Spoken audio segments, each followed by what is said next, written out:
안녕하세요. 오늘도 사연살롱을 찾아주셔서 감사합니다.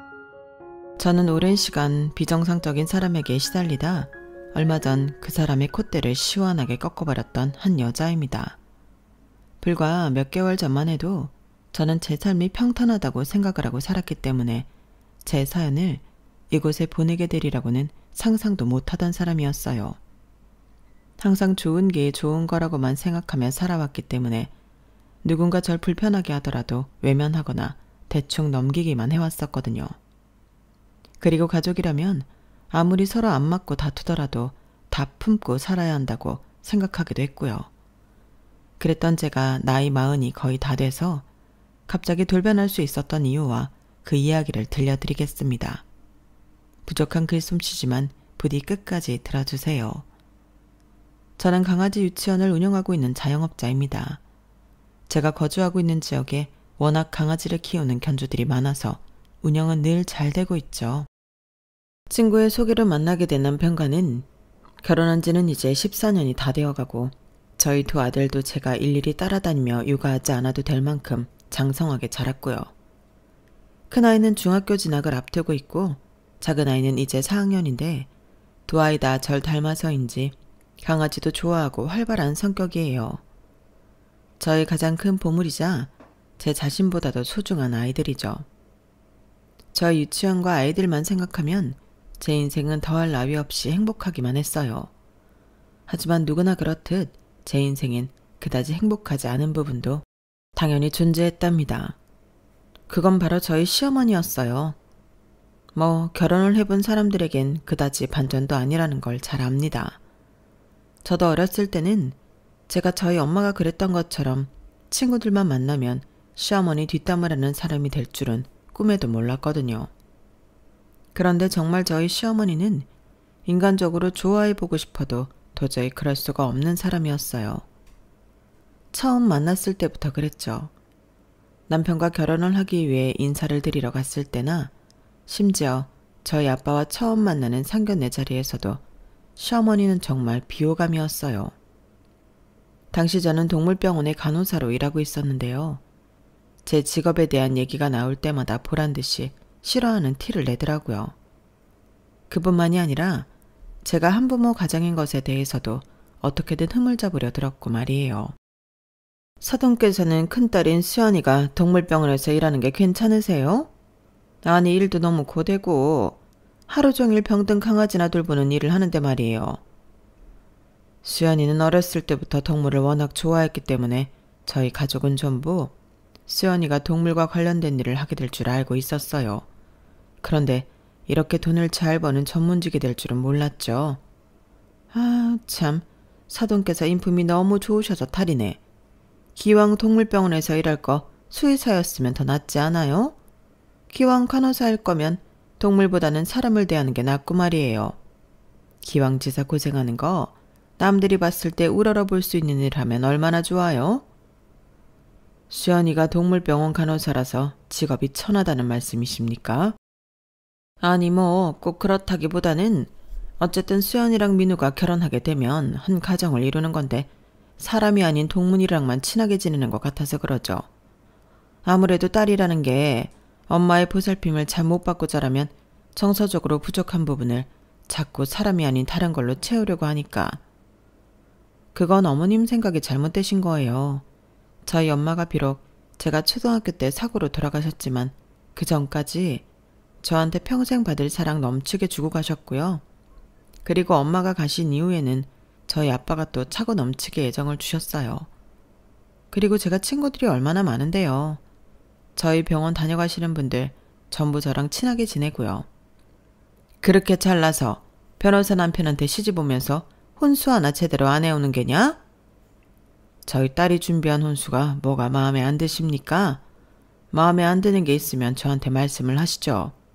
그리고 채서방자네가 변호사였던가? 아니죠. 전 변호사 사무실에 근무하는 그냥 사무장이긴 한데 엄마, 혼수 얘기는 더 이상 하지 말기로 했잖아. 그 얘긴 그만해. 본격적인 결혼식 준비 시작하기 전에 불만인 게 있으면 말씀하십시오. 사돈은 제 딸의 혼수가 별로인 겁니까? 직업이 별로인 겁니까? 아, 그런 게 아니라 저희 어머니가 아직 동물병원이라는 게 좀 낯설어서 그러신가 봐요. 저희 사무실에는 와이프 될 사람이 동물병원 간호사라고 하니까 다들 대단하신 분이라고 엄지척이에요. 특히 요즘은 반려동물 키우는 사람이 점점 많아지다 보니까 주변에서 저한테 지인 할인 안 되냐고 미리 부탁하는 사람들도 많고요. 참나, 나 먹고 살기도 바빠 죽겠는데 누가 걔한테 병원비까지 쓴단 말이냐? 저번에 얘기했잖아. 우리 대표님이 애지중지 키우시는 강아지 슬개뼈 탈골됐을 때 수연이네 병원에서 치료받은 거라니까. 그런 일이 있었다고? 자네 사무실이랑 우리 수연이 병원이 가까운 거리인가? 그건 아니고요. 대표님 집이랑 병원이 가까웠어요. 그래서 주말에 급하게 데리고 간 거였는데 거기서 치료받은 이후로 대표님이 절 많이 예뻐하십니다. 제 와이프 되는 사람이 너무 친절하고 강아지한테 잘해준다면서요. 그거 참 다행이구만. 시어머니가 불편한 티를 낼 때마다 남편이 알아서 감싸주기도 했고 실제로 제 덕분에 남편이 회사 생활이나 승진에 좋은 영향을 받은 것도 사실이었어요. 그래서 시어머니는 불편한 소리를 하려다가도 할 말을 잃고 입을 꾹 다무시곤 했죠. 그렇지만 매번 불편한 얘기를 시작하려는 것만으로도 제 기분이 좋을 수는 없었어요. 더군다나 저희 아빠 앞에서 돌아가신 엄마 얘기까지 꺼내려고 했다는 건 마음에 오래 남을 수밖에 없었죠. 하지만 사실 양가 부모님들이 서로 자주 만나는 것도 아니고 결혼한 이후에는 그런 일이 잘 없었기 때문에 시어머니와는 그럭저럭 지내게 되었어요. 결혼 전이나 신혼 초기엔 자꾸만 기싸움을 하려고 드시는 것 같더니 저희 부부가 애 키우고 일하며 눈코 뜰 새 없이 바쁘게 되니 그다지 왕래를 자주 하진 않게 되었거든요. 그리고 저도 한 2달에 한 번씩 만날 때마다 시어머니가 미운 소리 하시는 걸 한 귀로 듣고 한 귀로 흘리는 능력이 생기기도 했고요. 애미 너 요즘에 뭐 뉴스 보니까 동물이 사람한테까지 병을 막 옮긴다던데 괜한 병을 모아서 가족들 고생시키지 않게 알아서 관리는 잘하고 있는 게냐? 네, 그럼요. 제가 간호사인데 당연히 위생이 철저해야죠. 건성으로 듣지 말고 제대로 관리하냐 이 말이야. 집안 관리는 잘하고 있고 저번에 가지고 온 반찬통도 빤히 오래된 게 보이던데 왜 그때그때 새거 안 사는 게냐? 남의 아들 손주 명재촉하자고 그러냐? 애초에 비싼 거 샀으니까요. 어머님 걱정 마세요. 그거 다 친환경 인증 받은 제품들이에요. 아이고 아주 너 잘났다 잘났어. 그나저나 너만 오면 왜 이렇게 개털이 날리는 건지 모르겠다. 아휴 그걸로 요리하고 집안 청소하고 그러니? 그럴 수가 없는데요 어머님. 저 매일 퇴근하고 헬스장 들러서 운동하고 샤워까지 마치고 집에 들어오잖아요. 자꾸 뭐가 날린다고 하시는 걸 보니 어머님 집에 먼지가 좀 쌓였나 보네요. 가기 전에 한번 닦아드릴게요. 한마디도 지지 않는 저를 시어머니는 늘 못마땅해 하셨지만 저도 그렇게 하지 않으면 아들들 키우는 워킹맘의 삶을 정상적으로 이끌 수 없었을 거예요. 안 그래도 바쁜 생활에 고부 갈등까지 비집고 들어오면 몸이 어디 하나가 고장이 났을 수도 있고 말이에요. 게다가 제가 제 할 일은 전부 알아서 잘하니 시어머니 눈치를 보거나 위축될 게 전혀 없었습니다. 남편도 그걸 아니까 그냥 내버려뒀고요. 그렇게 몇 년간의 세월이 무난하게 흐른 뒤 그 일이 벌어지게 된 것이었어요. 개인적으로는 제 인생의 중요한 전환점이 되는 일이었는데 시어머니와의 관계는 한층 더 안 좋아지게 되는 일이기도 했죠. 제가 다니던 동물병원이 원장 선생님의 개인적인 일로 문을 닫게 된 것이었습니다. 제가 오래 일한 만큼 원장님은 수개월 전에 미리 저에게 양해를 구한 상태였고 덕분에 저는 병원 문을 닫기 전 몇 개월 동안 앞으로는 어떻게 살아야 할지 고민하는 시간을 가질 수 있었어요. 아들들이 어렸다면 전업주부로 전향해 육아에 전념했을지 모르지만 당시 저희 아이들은 곧 초등학교에 갈 나이였으니 오히려 돈을 버는 게 맞는 길이었죠. 수개월간의 고민 끝에 저는 병원이 있던 자리에 강아지 유치원을 차리기로 했습니다. 제가 사업 계획서를 꼼꼼하게 작성해서 원장님께 보여드리고 상의를 하니 원장님은 기꺼이 좋은 조건으로 그 자리를 저에게 넘겨주셨어요. 갑자기 병원을 닫게 되어 손님들한테 죄송스러웠는데 제가 유치원을 운영하게 된다면 오히려 고맙다는 덕담을 해주시면서요. 자리가 동일하니 병원 단골 손님들도 자연스럽게 유치원 고객님이 되셨고 저는 오픈 첫날부터 안정적으로 강아지 유치원을 운영할 수가 있었죠. 이 모든 과정에서 제가 금전적으로나 시간적으로 손해를 본 건 하나도 없었어요. 모든 과정이 물 흐르듯 자연스럽게 흘러갔고 남편 역시 잘했다며 응원을 해주었으니까요. 강아지 유치원 운영이 안정적으로 돌아가니 솔직히 말하면 버는 돈도 전보다 더 많아지게 되었고요. 하지만 고운 옥에도 티가 있듯이 이 과정에서 딱 한 사람, 길길이 날뛰는 사람이 있었으니 바로 저희 시어머니였답니다. 뭘 차려? 네가 지금 제정신인 게냐? 그 자리가 돈이 몇 푼인데 그걸 홀랑 넘겨받아서 한다는 짓이 고작 개똥이나 치우는 일이야? 제가 그동안 모았던 돈으로 한 거예요, 어머님. 무리하게 대출 껴서 차린 것도 아니고 오픈하자마자 돈을 더 벌고 있고요. 정말이에요. 어머님이 걱정하실 일 하나도 없게 하고 있어요. 그럴 돈이 있었으면 네 남편, 네 아들한테 한 푼이라도 더 투자할 생각을 했어야지. 너 혼자 호사를 누리겠다고 동을 꿍쳐나? 엄마, 진정 좀 하세요. 저희 집이 뭐 가난해요? 애들 앞으로 학비 들어갈 생각하면 저게 맞다니까. 넌 조용히 좀 해. 아주 지 마누라한테 홀랑 속아 넘어가가지고 천지풍간도 못하는구나. 우리 때 같았으면 이런 일은 꿈에도 못 꾸는 일이야. 아내가 돼갖고 엄마가 돼갖고 지한테만 저렇게 목돈을 턱턱 써대는 게 맞기는 뭐가 맞아? 어머님이 걱정하실 일이 전혀 없다니까요. 오히려 제가 이렇게 해서 돈을 더 버는 게 남편한테도 우리 애들한테도 앞으로 더 잘할 수 있는 길이라고요. 애들 교육비도 차곡차곡 모으고 있고요. 대체 왜 이렇게까지 화를 내시는 거예요? 제가 제 돈으로 투자해서 소득을 더 많이 벌어오겠다니까요. 이거 봐라. 지 시애미한테 두 눈 똑바로 뜨고 개기는 거. 네가 맨날 감싸고만 두니까 얘가 이렇게 버르장머리가 없어진 거 아니냐? 네 마누라 교육은 네가 단단히 시켰어야지. 마누라가 누나인데 내가 누굴 교육시켜? 어머님, 자꾸 의미 없는 싸움만 하실 거면 이만 가볼게요. 반찬 다 드시면 그때 연락하세요. 오늘은 이만 가볼게요. 저 싹퉁바가지 없는 년? 웬만하면 시어머니의 불만을 좋게 넘기려던 저도 이때만큼은 그냥 넘기기가 힘들더라고요.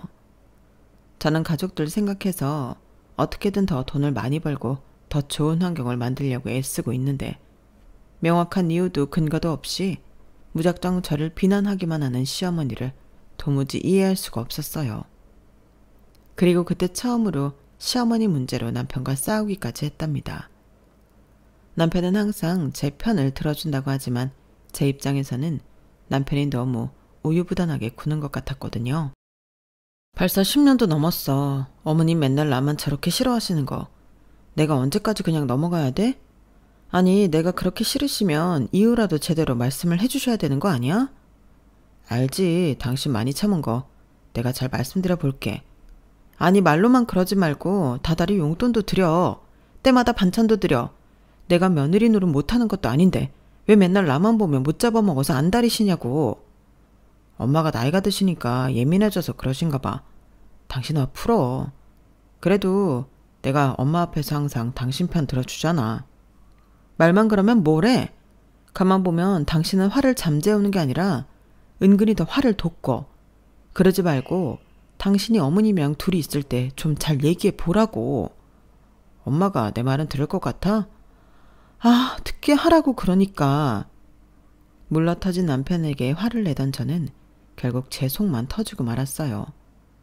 결국 저는 그때 이후로 남편 손에 반찬통을 쥐어주고 시댁으로 보내기로 했고 남편은 그저 생각 없이 알았다며 반찬만 배달했죠. 반찬을 받는 건 또 좋으셨던 건지 어머니는 남편이 혼자 오든 말든 더 이상 뭐라고 하진 않으시더라고요. 하지만 가족 행사 때나 명절 때 시어머니와 저 사이에는 대화가 거의 오가질 않았고 계속해서 깊은 감정의 골만 놓여 있었어요.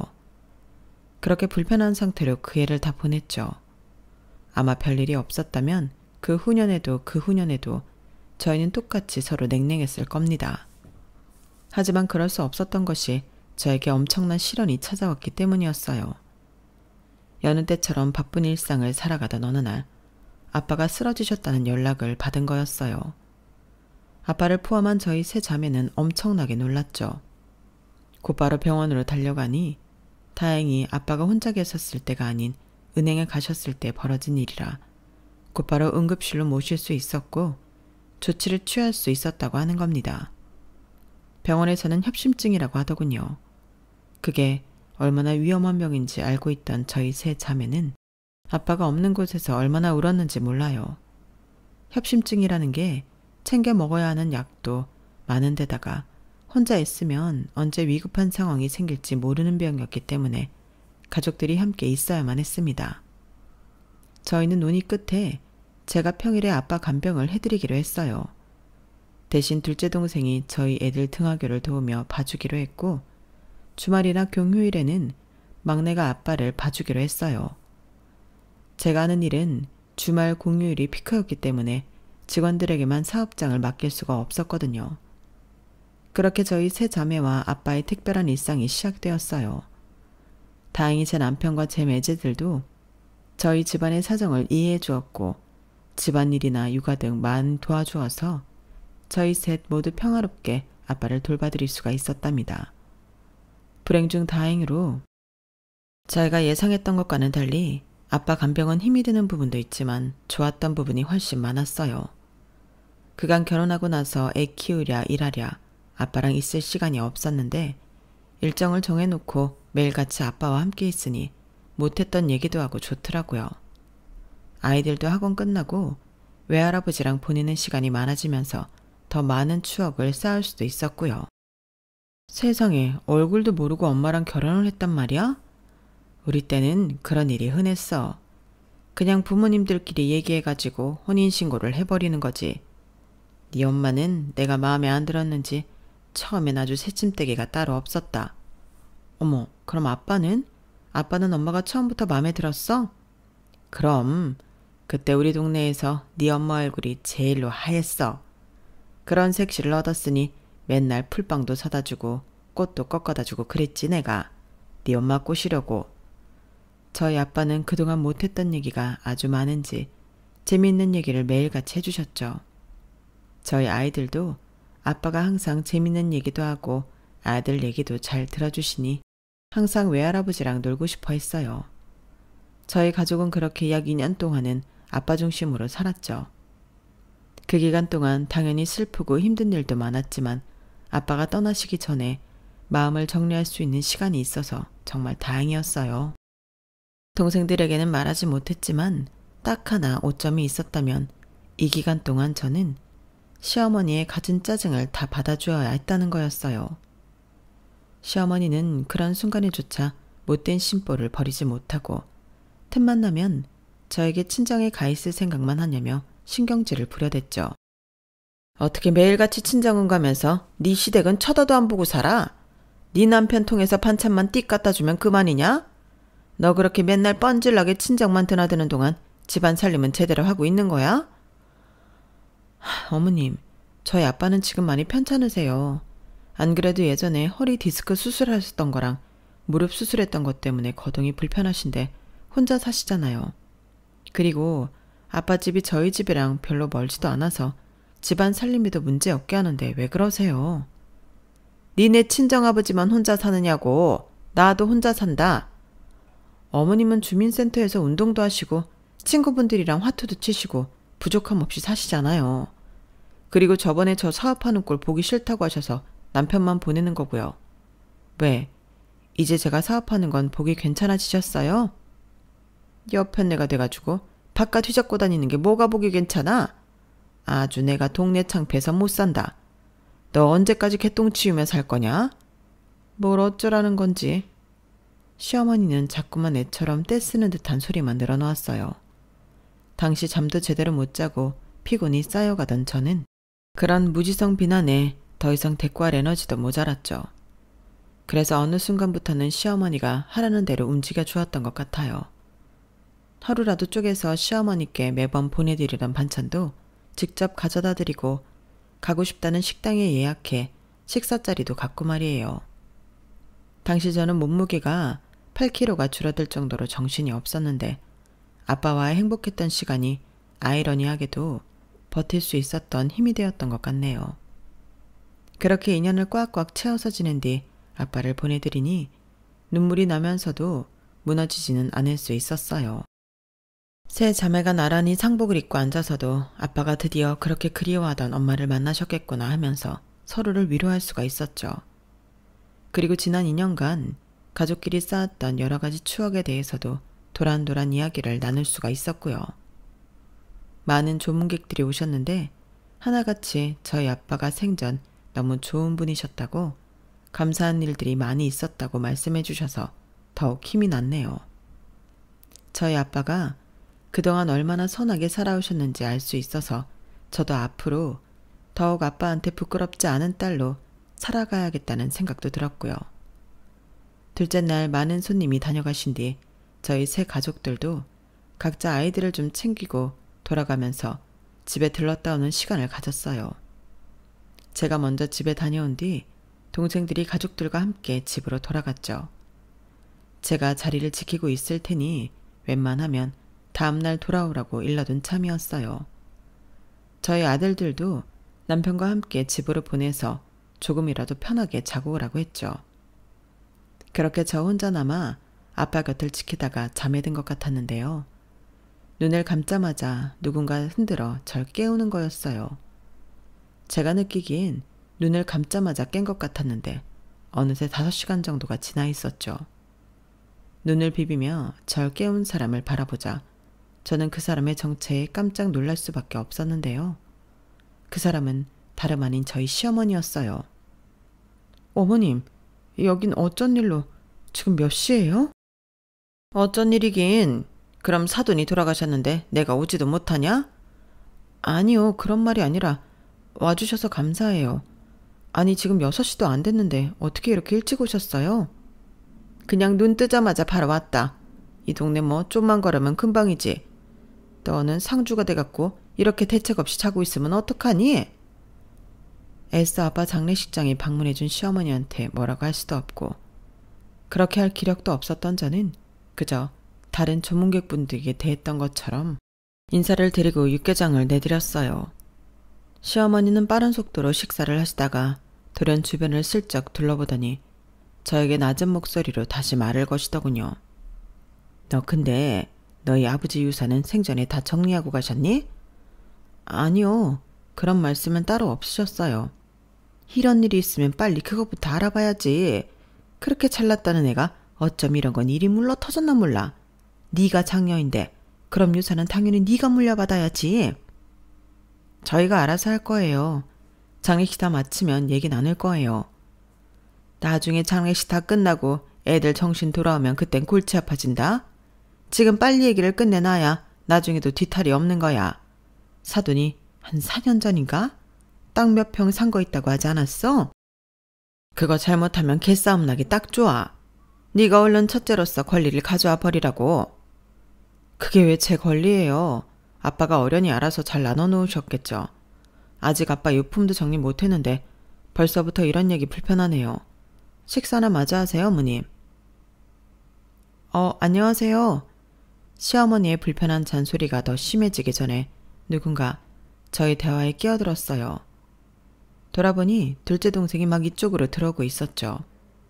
이른 새벽에 얜 또 왜 여기 있나 싶어서 저도 깜짝 놀랐네요. 여기서 뭐해 이 시간에? 잠은 좀 잤어? 아니, 어제 집에 갔다가 남편이랑 애들만 재우고 바로 나왔지. 나 원래 밤잠 별로 없는 거 알잖아. 그럼 밤새 여기 있었어? 언니 혼자 이걸 어떻게 지켜? 와보니까 기절해 있어서 깨우진 않고 그냥 옆에 있었어. 누가 오진 않더라. 방금은 누가 차 빼달라고 해서 차 여기 근처에 대고 오는 길이야.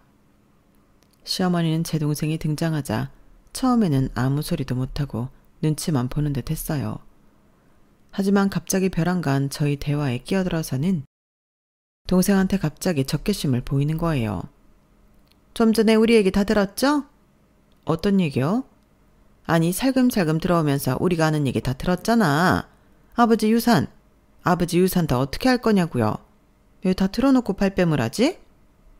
동생은 갑작스러운 말에 당황한 눈치였고 저는 저절로 이 말을 짚게 되었어요.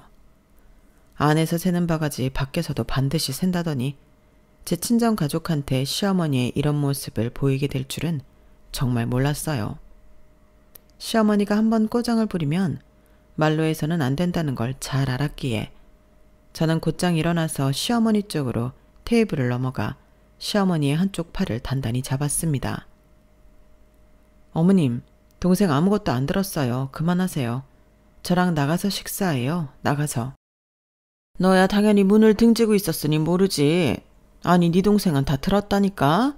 직접 말을 해봐요. 우리가 아버지 유산 어떡할 건지 논의하는 거 다 들었잖아. 아버지 유산 어떻게 할 건지는 논의를 안 했는데 뭘 들었다는 거예요. 저희가 알아서 할 거고 동생은 아무것도 못 들었다니까요. 설령 들었으면 뭐 어쩌시게요. 그만하시고 나오세요. 식사는 제가 사드릴게요. 아니 가만히 있어 봐봐 너는. 그럼 말 나온 김에 아버지 유산 어떻게 할 거예요. 동생이 생각해도 큰언니가 다 가져가는 게 맞지? 여기 집안에 장남이 있기를 해 뭐 독자가 있기를 해. 어차피 다 딸들이잖아. 그럼 당연히 장녀가 유산을 다 가져가야지. 안 그래요? 시어머니가 예민한 질문을 막무가내로 하자 당황하던 동생은 조금 엄한 표정을 하고 딱 잘라 대답했어요. 그건 저희 가족이 알아서 정하겠습니다. 와주셔서 감사하지만 저희 가족 일에 지나친 간섭은 하지 말아주세요.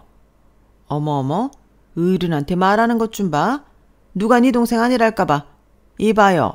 내가 이쪽 방면으로는 아주 도 같은 사람이라고. 괜히 시간 질질 끌면서 언니 돈에 어떻게 하면 빨대 꽂아볼까 이러고 있는 거 아니야 지금. 어른이 먼저 당연한 소리를 하면 가타부터 않고 네 해야지. 어떻게 두 눈 똑바로 뜨고 말대꾸를 해?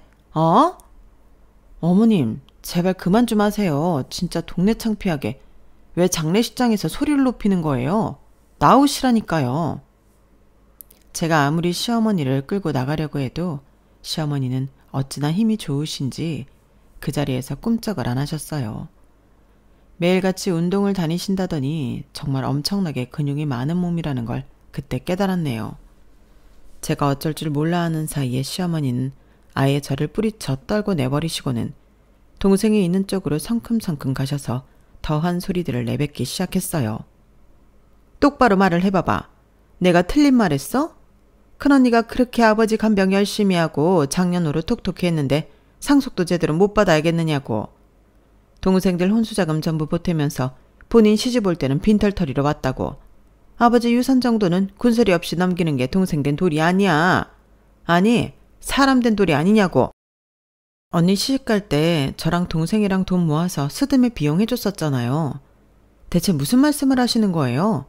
그리고 아버지 간병은 저희 셋이 돌아가면서 해드린 거고요. 언니가 시간을 훨씬 많이 쏟긴 했지만 그건 저희가 알아서 할 문제지 남이 왈가왈부할 문제가 아니에요. 일단 진정하시고 여기서 소란 피우지 말고.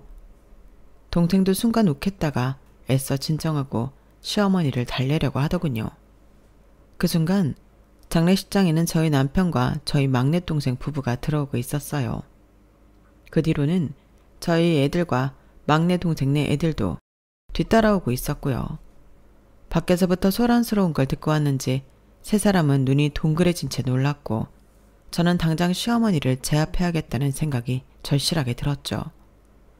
남편 역시 같은 생각이었는지 저희 부부는 거의 동시에 시어머니께 달려들었어요. 그런데 시어머니가 훨씬 빨랐습니다. 동생의 말이 끝나자마자 동생의 멱살을 잡고 고래고래 소리를 지르기 시작하신 거예요. 뭐? 남? 남이라고? 내가 왜 남이야? 사돈이지. 벌써 사돈 어르신 대하는 태도부터가 글러 처먹었잖아. 하나를 보면 열을 한다고? 이렇게 버르장머리 없는 인간한테 내가 내 돈을 뜯길까봐? 내가?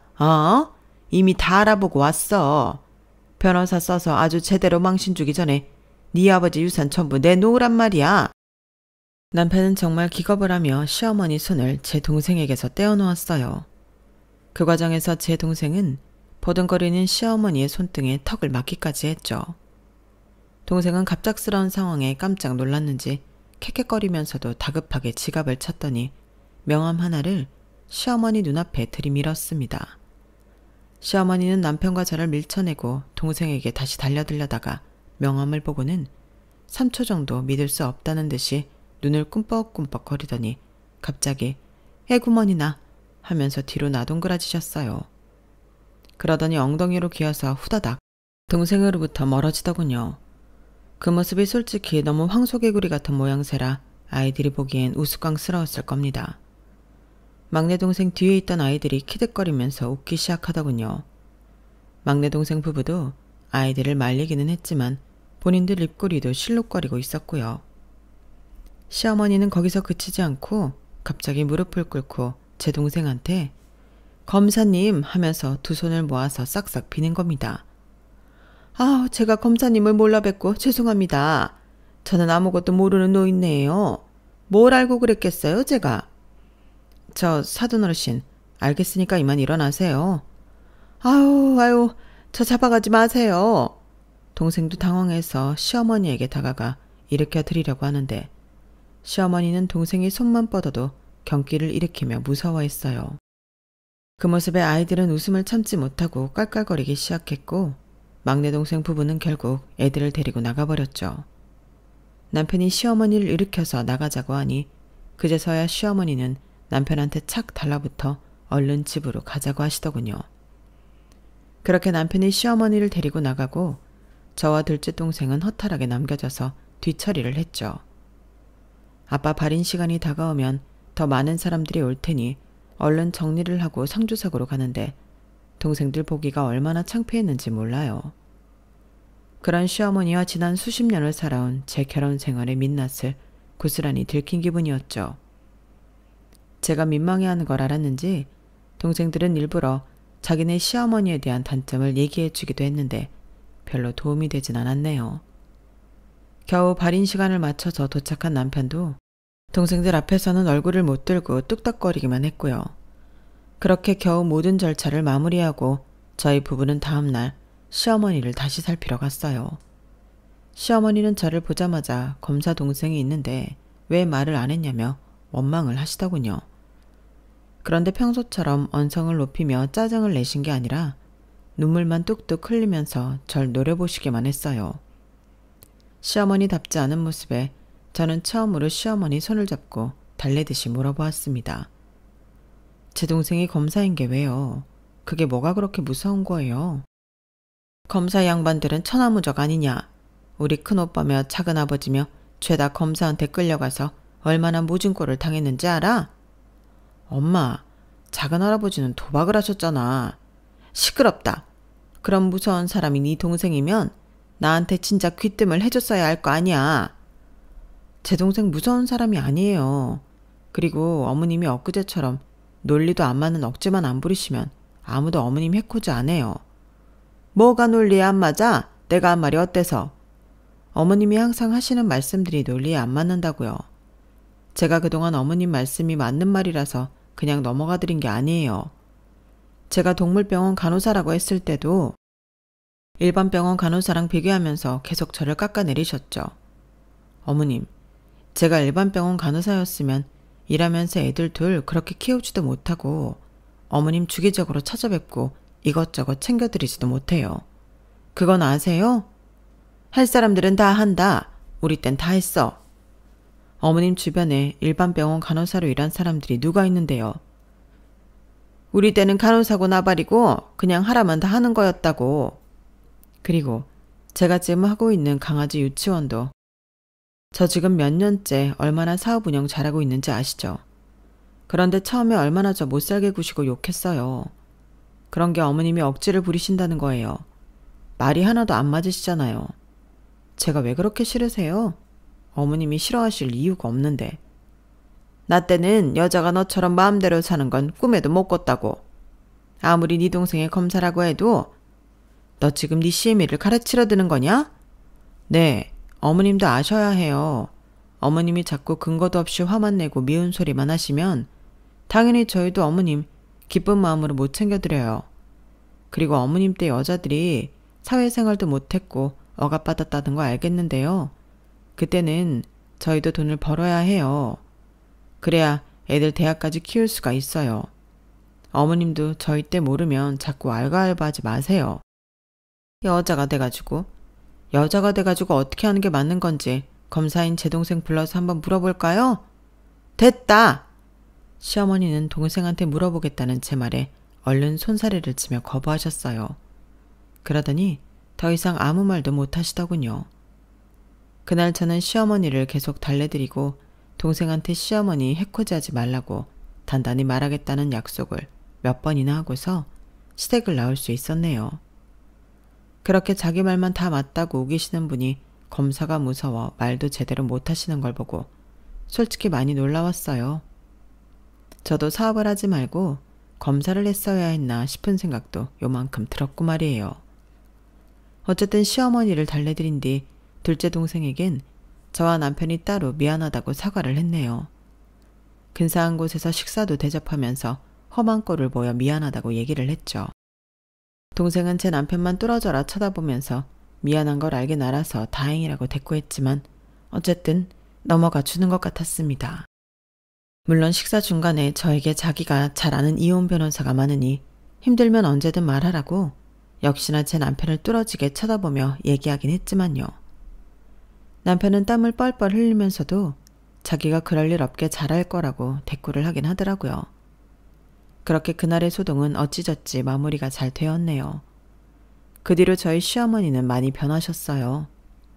당신 성질껏 억지를 부리실 법한 일도 예전보다는 많이 참으시고 저에게 큰 소리를 내시는 법도 없었습니다. 그리고 저도 예전처럼 좋게 좋게만 말씀드리지는 않았어요. 검사인 둘째 동생이 없으면 예전처럼 어디 밖에서 또 새는 바가지가 될까봐 애초에 단호할 때는 단호하게 말씀을 드리고 있죠. 아무리 말씀하셔도 안 되는 건 안 되는 거라고요. 그리고 시어머니가 자꾸 그렇게 남들 배려 안 하고 억지 부린다면 시어머니 얘기를 듣지도 않겠다고 강수를 놓는 경우도 많이 생겼답니다. 이렇게 제가 강단이 있어지니 시어머니도 좀 더 바뀌시는 것 같고요. 저희 가족은 그 뒤로 다시 평화로운 생활을 이어나가고 있답니다. 조금 더 균형이 잡힌 평화로움이랄까요? 남편도 그때의 사건 덕에 조금 더 저에게 잘하고 있고 말이에요. 저희 세 자매는 아빠가 생전에 미리 공증받아 두셨던 유서의 내용대로 유산을 공평하게 상속받았고 저는 그 재산을 대부분 저희 아이들의 학비 자금으로 저축해 두었어요. 그리고 조금 제 몫을 남겨서 최근 운동을 시작했답니다. 목표는 시어머니보다 강해지는 거예요. 제 이야기를 끝까지 들어주셔서 감사해요. 바쁜 일상이지만 제가 끝까지 운동하며 몸도 마음도 건강해질 수 있게 응원해주세요. 여러분도 늘 건강하시고요. 여러분, 사연 댓글에 응원과 현명한 조언 부탁드려요. 좋아요와 구독은 저에게 큰 힘이 됩니다. 오늘도 좋은 일 가득하세요.